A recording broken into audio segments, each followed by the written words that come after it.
What's up, y'all? Chris. Gonna give two predictions for this upcoming UFC on Fox 1. Just the main event, co-main event. Looking forward to the event. Think the heavyweight fight is gonna be it's just a heavyweight fight to look forward to. You don't get a lot of that in combat sports nowadays, heavyweight championship in particular. I'm also looking forward to seeing how Fox does the presentation of the UFC.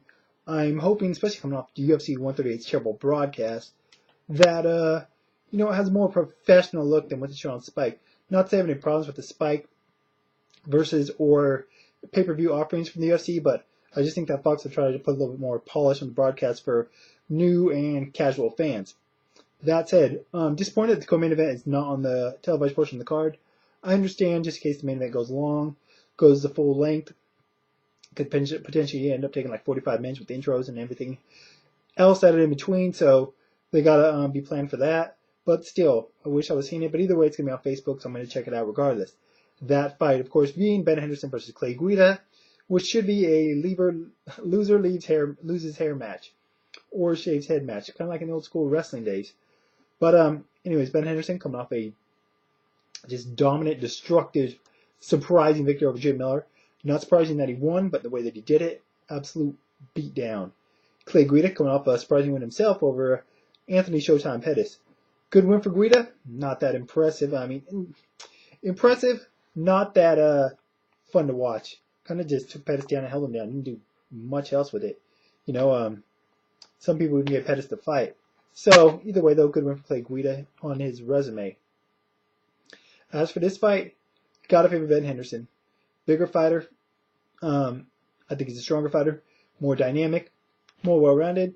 And what Clay Guida does to win fights, he'll take you down, he'll stifle your offense, he'll shut you down for 15 minutes.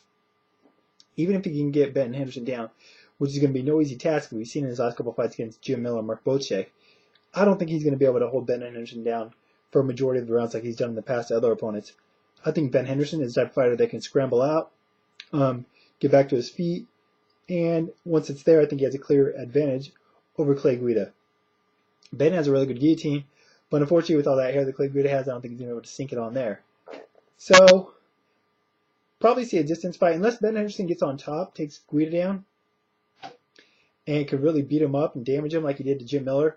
He might be able to stop him, but Clay Guida is pretty tough. He doesn't have a good ground game off of his back, Clay Guida, but nothing else he's tough, so I think this will probably go the distance unless it's stopped on cuts. But either way, I favor Ben Smooth Henderson. Alright, main event of the night, UFC heavyweight champion, Cain Velasquez defending his title against Junior Dos Santos, the deserved number one contender. Cain coming off the win over Brock Lesnar, first round stoppage, to win the title.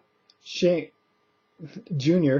coming off the win over, unanimous decision win over Shane Carwin, where he pretty much almost stopped Carwin in the first round, and then kind of think he took his foot off the gas. I think he could have stopped Carwin after that because Carwin had nothing to offer after the first round, but I guess Junior Dos Santos went to cruise control, and Carwin was able to survive the next two rounds and lose via clear-cut decision.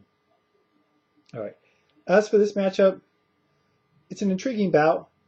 Both guys worthy of being in this spot, even though they have different games.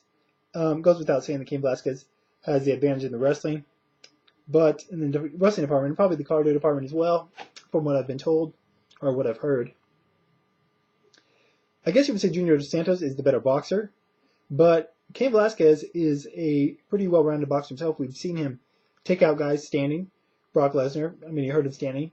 Knocked out Nogueira pretty much from the stand-up. I mean, he finished him off on the ground, but outside of the fight against Chet Congo, where he got dropped a couple times, coming in, got caught with punches, he's done fairly well in the stand-up department. That said, I don't think he really wants to stand and trade too much with Junior, where it seems like that's where Junior has his best chance to win the fight. So why not just take him down, put him on his back, a place where we haven't seen Junior yet in his UFC career, and see how he does out there. Sure he's going to try some submission attempts. He's been training jiu-jitsu for a long time, but I don't know if he's going to be able to catch Cain in anything. Also, curious to see how Cain's ground and pound looks. I think he'll be able to control Junior Dos Santos there, and if not really get some real solid ground and pound going, at least kind of wear him down, which would be, pay dividends later in a 5-round fight. And as I think Cain has a better cardio, I think that'll pay dividends, or be advantageous for him as the fight wears on. So early on, I think is Junior's best chance to win the fight. Standing, if he can catch Cain and hurt him. but I think Cain's going to try to play it smart and use a sound strategy, take him down early, take him down often, working from the top position, and later on, as the fight progresses, and I think Junior wears down, then I think he'll try to really put a beating on him either from the stand-up or from the top position. Wouldn't be surprised if this fight goes the distance, though. Junior Dos Santos is a very tough fighter. I haven't really seen him hurt in his UFC tenure yet. So wouldn't be surprised if it goes off 5. I guess I think if it does get stopped, I would think maybe Junior's more likely to stop Cain than vice versa. But you never know. But either way, I'm going to favor Cain Velasquez to take this one and retain this title. Alright guys, want to hear your thoughts on the event. What do you think about the co-main event? Ben Anderson, Clay Guida, who you got? And of course, the main event. Who do you favor and why? Talked about both these fights, as well as recap UFC 138 on this past weekend Science Minds Radio Show. If you didn't get a chance to check it out live, you can always check it out. Podcast on demand, link in the information part of the video, as always, as well as a link to scienceofviolence.com and my Twitter. That's it for now. But we'll be back next weekend to talk about the fights afterwards. But until then, I'm out.